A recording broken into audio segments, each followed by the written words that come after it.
Hello, ഇന്ന് ഞാനൊരു പുതിയ ഐറ്റമായിട്ട് വന്നിട്ടുണ്ട്. അതിന് സമചതുരത്തിലുള്ള ഒരു പേപ്പർ എടുക്കുക, എന്ന് വെച്ചാൽ 4 സൈഡും സെയിം അളവുള്ളത്. അതിനുശേഷം ആ സൈഡൊക്കെ ഒന്ന് മടക്കുക, അകത്തേക്ക് ത്രികോണം എന്നുള്ള രീതിയിൽ മടക്കിയെടുക്കുക. സൈഡ് വശം അകത്തേക്ക് ഈ രീതിയിലൊന്ന് മടക്കിയെടുക്കുക.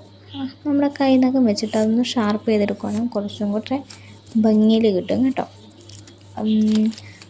പിന്നീട് നമ്മൾ ചെയ്യുന്നത്, അത് അകത്തേക്ക് ഒരു നമ്മൾ പെട്ടിയൊക്കെ ഉണ്ടാക്കില്ലേ, ആ രീതിയിൽ വരാൻ വേണ്ടിയിട്ട് അതൊന്ന് സെറ്റ് ചെയ്തെടുക്കാനായി നമ്മൾ ഈ വീഡിയോ കാണുന്ന പോലെ ഒന്ന് ചെയ്തെടുത്താൽ മതി.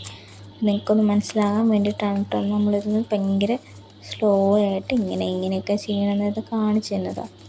നിങ്ങളൊന്ന് ശ്രദ്ധിച്ച് കണ്ടാൽ മതി, എളുപ്പമാണ്. അതിനുശേഷം ബാലൻസ് വരുന്ന അകത്തേക്ക് മടക്കി കൊടുക്കുക.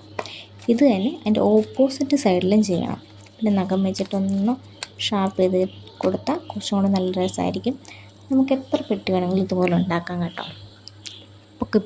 പൊക്കി വെക്കാൻ പറ്റും. അപ്പോൾ ഞാൻ ഇവിടെ 3 എണ്ണമാണ് എടുത്തേക്കുന്നത്. പേപ്പർ വെച്ച് തന്നെയാട്ടോ ഞാൻ എടുത്തേക്കുന്നത്. ചുരുട്ടി അതിൻ്റെ സൈഡിൽ ഒരു ഡബിൾ ടേപ്പ് വെച്ചിട്ട് ഒന്ന് ഒട്ടിച്ച് കൊടുത്തിട്ടുണ്ട്. പിന്നീട് ഇതും പേപ്പർ തന്നെ നമ്മൾ ചുരുട്ടി ഇച്ചിരി കട്ടിയിലെടുത്തിട്ട് അതിൻ്റെ അകത്തേക്ക് ഫിറ്റ് ചെയ്യാൻ പാകത്തിനൊന്ന് സെറ്റ് ചെയ്ത് കൊടുത്തു. നമ്മുടെ ടേബിൾ ഡെക്കോ റെഡി ആയിട്ടുണ്ട്. ഇത് നമുക്ക് എന്ത് വേണമെങ്കിലും ഇതിൻ്റെ അകത്ത് കയറ്റി വയ്ക്കാം. അപ്പോൾ നമ്മുടെ കയ്യിൽ എപ്പോഴും പോകുന്നത് പിന്നൊക്കെ ഇതിൻ്റെ അകത്ത് വയ്ക്കാൻ എളുപ്പമാണ്. അതുപോലെ തന്നെ ഞാൻ ഇതൊരു കുഞ്ഞ് തോരണം കൂടെ, ഞാൻ മിനി സൈസും കൂടെ നമ്മളൊന്ന് സെറ്റ് ചെയ്തിട്ടുണ്ടായിരുന്നു. അതാണ് ഈ കാണുന്നത്. ഇതിൽ നിങ്ങൾക്ക് ഏതാ ഇഷ്ടപ്പെട്ടതെന്ന് ജസ്റ്റ് ഒന്ന് കമൻറ്റ് ചെയ്യാം. Okay, by.